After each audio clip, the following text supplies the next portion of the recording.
the things of the earth will be grossly in the light of His glory and grace. Leave all us that leven, der soort wat ons met gloed bepaalt. Daar is kaal verlosters wat God liefhad, dat ons al wat die misstreep sal elke las moet ons afgooi, die sonde wat maklik daar is God se pad met volharding kan loop. Dis die pad na die ware geluk. Hou die oor op Jesus, ons vriend, ons verlosser, ons hoop. Vir die vrede daarna, niet hy smaak verdra. Hy begin en versterk ons geloof. Hy begin en versterk ons geloof.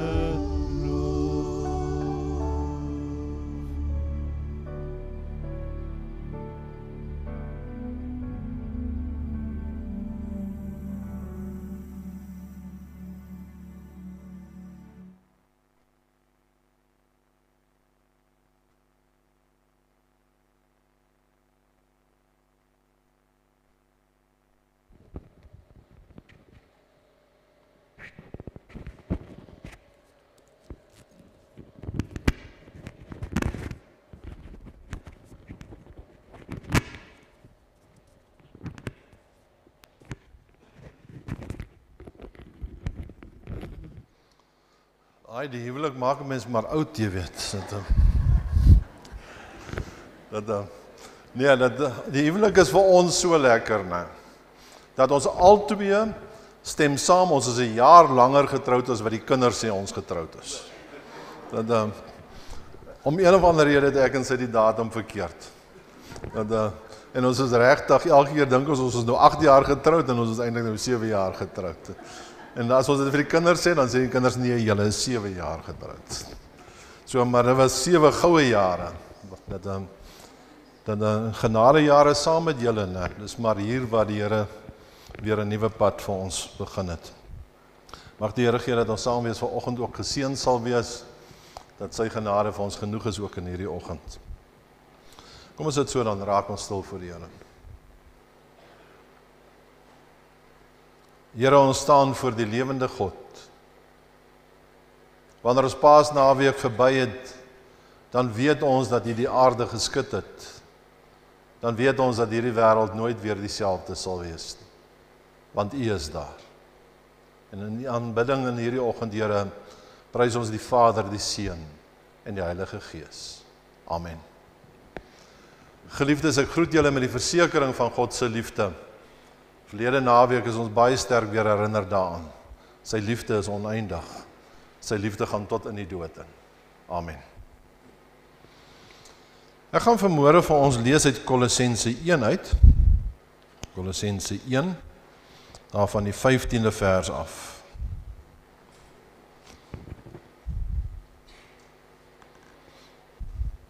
Nou, het ek sover het ons begin, en so voor die Paasnaweek het ons gepreek oor hoe dat 'n mens se pad in die kerk sou begin het met bekering, waar jy uiteindelik jou lewe verander, en deur God verander word, maar dat jy dan jou sondes moet bely. En toe het ons oor sondebelydenis gepraat, waar jy voor die Here gaan staan en skoon maak. En dan uiteindelik het ons die laaste keer gepraat oor vergifnis. Dat jy dit kan ontvang, dat jy kan weet, maar God het die bord skoon gevee. En jy kan oorbegin, maak nie saak waar jou lewe was nie, jy kan oorbegin, want Christus het aan die kruis om skoon gevee. Maar dan is die vraag nou, goed, nou het ek tot inkeer gekom en ek het my sondes bely en ek vergifnis ontvang, wat nou? En dis ons vormingsjare. Die oomblik as jy op daai punt was, dan begin die vorming van jou geestelike lewe eers plaasvind self. En ek gaan vanoggend so ietsie daaroor met ons deel. Die voorrang van die seun. Die seun is die beeld van God wat self nie gesien kan word nie. Die seun is die eerste, verhewe bo die hele skepping. God het deur hom alles geskep, wat in die hemel en op die aarde is, en alles wat gesien kan word, en alles wat nie gesien kan word nie, konings, heersers, maghebbers, gesagvoerders, alles is deur hom en vir hom geskep. Voor alles was hy al daar, en deur hom bly alles in stand. Hy is die hoof van die liggaam van die kerk, hy is die oorsprong daarvan. Hy is die eerste, die een wat uit die dood opgestaan het, sodat hy die eerste plek in die heelal inneem. God het besluit om met sy volle wese in hom te woon, en om deur hom alles met homself te versoen. En dan sal jy onthou die groot bord wat nou vervang is deur die skildery, ons sal hom nog opsit, waar hierdie teksvers van ons voorkom, en deur hom alles met hom versoen, deur die bloed van sy seun aan die kruis, het hy die vrede herstel, deur hom het hy alles op die aarde en in die hemel met homself versoen. Julle was voorheen ver van God af, en vyandig gesind teenoor hom, soos blyk uit julle sondige lewenswyse. Maar nou het hy ook julle met homself versoen. Deur het sy seun as mens gesterwe het om julle heilig, sonder smet en onberispelik voor hom te stel. Maar dan moet julle vas en sterk bly staan in die geloof, en julle nie laat losruk van die hoop wat in julle gewek is deur die evangelie wat julle gehoor het nie. Dit is die evangelie wat aan al die mense op die aarde verkondig is, en waarvan ek, Paulus, 'n dienaar geword het.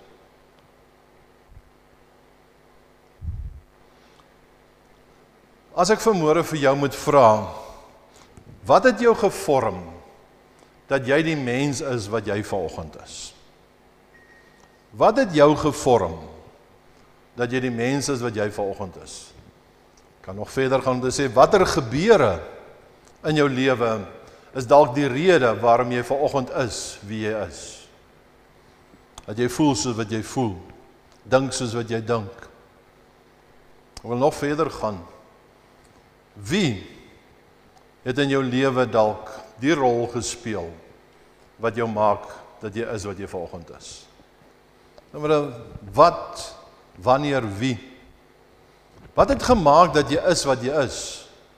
Paulus het uiteindelik in hierdie gedeelte het hy gekom en hy het gesê, maar hy het 'n belydenis hierso. Hy het agtergekom dat hy het alles gehad. Paulus, julle weet, hy was 'n geleerde gewees, hy was een van die voorste fariseërs gewees. So Paulus was 'n slim man, hy was gevorm deur intellektuele mense, hy was gevorm deur godsdienstige mense. En dan kom hy in die gedeelte, en hy sê, maar wat my eintlik gevorm het, was die oomblik toe ek besef het wie Jesus Christus is. En wat het hy gesien in hierdie gedeelte, en dit is belangrik dat ek en jy dit met raak sien vanoggend. Hy begin in die gedeelte om te sê, maar hy het raak gesien dat die seun nie net met die kruisiging te doen het nie, maar dat die hele skepping, en dis die eerste gedeelte wat hy dan oorhandel van vers 15 tot 17, dat hy sê die hele skepping, alles is deur die seun tot stand gekom. So Jesus Christus het nie skielik op Golgotha uitgeslaan nie. Jesus Christus was van die begin af daar, en die hele skepping is deur hom daar gestel. Vader het deur hom geskep. Maar hy gaan nog verder, hy sê die Vader het die aarde, die skepping, die wêreld vir sy seun gemaak. So hierdie wêreld bestaan, waarin ek en jy leef, bestaan vir geen ander rede as dat dit die doel sal wees dat dit sy seun se is nie. En Paulus wil in die gedeelte kom en hy sê, maar dit het eintlik 'n onwrikbare impak op sy lewe gehad. Die oomblik toe hy besef dat hierdie boeke wat hy sy geleerdheid uitkry, dat as dit nie God verheerlik en die Seun verheerlik nie, mis hy die doel waaroor dit gaan. Die oomblik as hy sy werk gaan doen en dit baie goed doen, maar uiteindelik is dit nie iets wat die Seun verheerlik nie, dan is dit te vergeefs. Jy mis die totale rede vir jou lewe, dit gaan nie genoeg wees nie. Dis hoekom hy dan in die gedeelte sê, hy sê, maar die Seun is die eerste. Sy status is dat in hierdie skepping sal hy eerste wees. Nou kan jy vir jouself dink, watter groot besef dit uiteindelik by Paulus gemaak, watter indruk het op hom maak. Hy het gedink hy is in beheer van alles. Hy het gedink hy kan die lewe hanteer. Dat hy die lewe hanteer asof dit syne is. En dan ontdek hy, nee, maar alles is die Seun se. Daar's geen ander rede waarom ek dit het nie, as die Seun van God self nie. En dis hoekom hy dan in vers 15 sê, hy is voor alles en verhewe bo die hele skepping. Dit is asof hy kom en vir my en vir jou wil sê vanoggend, maak nie saak wat ons is nie, maar as jou vorming deur die wêreld gemaak is, dan is jy vanoggend nie waar jy moet wees nie. Maar as jy gevorm is, uiteindelik deur Christus Jesus, wat verhewe bo die skepping is, hy sê dan is jy waar jy moet wees. En dis wat Paulus vir die gemeente wou sê, want onthou die brief Kolossense, as jy hom verder gaan lees, dan gee hy klomp advies oor hoe ons moet lewe, hoe ons werkgewers moet wees, en klomp raad oor hoe ons moet lewe. Maar hy sê, as dit nie begin by die kwessie van, dat al hierdie goed waarby jy betrokke is in die wêreld, het met Christus te doen nie, dan gaan dit jou nie help nie. Hy is die eerste, hy is verhewe bo alles. En wat so mooi is, dat hy eintlik in daai gedeelte sê, daar's niks nie, daar's nie engele nie, daar's nie geestelike magte nie, daar's eintlik niks daar buitekant, wat aan die einde van die dag verhewe sal wees, bo die Seun van God nie.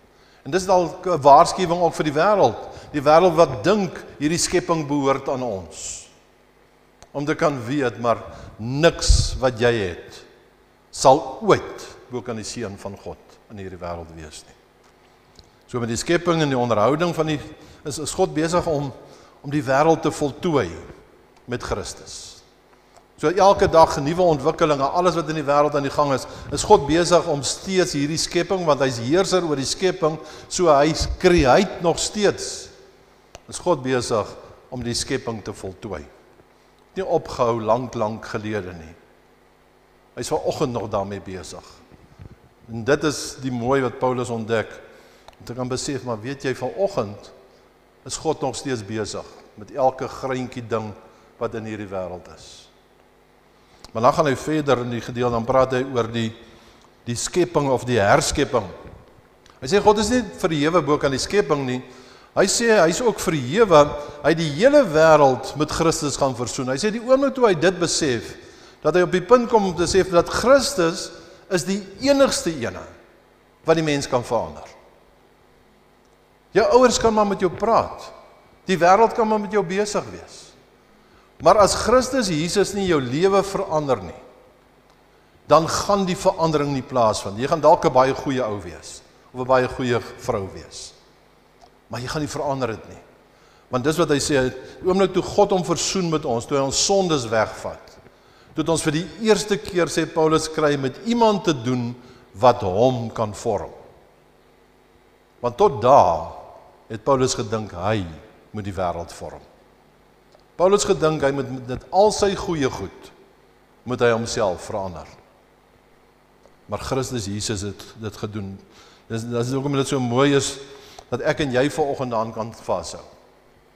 Ons vanoggend kan sê, maar weet jy, as ons kan bely, dat hier waar ek sit vanoggend, is die enigste een wat my vorm, wat die grootste impak en die grootste invloed op my lewe het, die Seun van God, dan is ons waar Paulus was. Want dan kan jy gevorm word. Anderste moet jy maar uitsorteer hoe jy wil leef. Maar dink wat goed is, maar dink wat reg is. Maar al die goedjies aanvang wat jy dink jy met jou gawes kan doen. Maar word jy werklik gevorm? Aan die kruis met Paasnaweek wat verby is, broers en susters, het ons uiteindelik die enigste iets gevier en iemand gevier wat die grootste impak op jou lewe moet hê. En daarom kan ek maar weer vra waarmee ek begin het vanoggend. Wie het jou gevorm? Watter gebeure het jou gevorm? As jy vir Paulus die vraag sou vra, sou hy gesê daar op Golgotha, daar is ek gevorm. Wat op Golgotha gebeur het die grootste impak op my lewe gehad. Wat het die grootste impak op my en jou lewe? Amen. Kom ons sluit saam die oë. Here, dankie dat ons in die hande van 'n lewende God is. Saam met Paulus wil ek saam met die gemeente vanoggend bely. Ja, Here, U is verhewe bo enige iets. Ons het niks om te bied nie. Daar's niks wat ons het, Here, wat U kan verander nie. Maar U kan ons verander. Daarom sal ons altyd bly bid, Here, bly ons vorm. Laat U Gees ons lei op die paaie waar U ons wil hê. En gee dat ons elke dingetjie wat ons in hierdie wêreld aanraak, altyd sal weet dat die naam van die Seun van God met daardeur verheerlik word. Wil U vir ons seën in Jesus se naam. Amen.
In hierdie week antwoord maar net een vraag.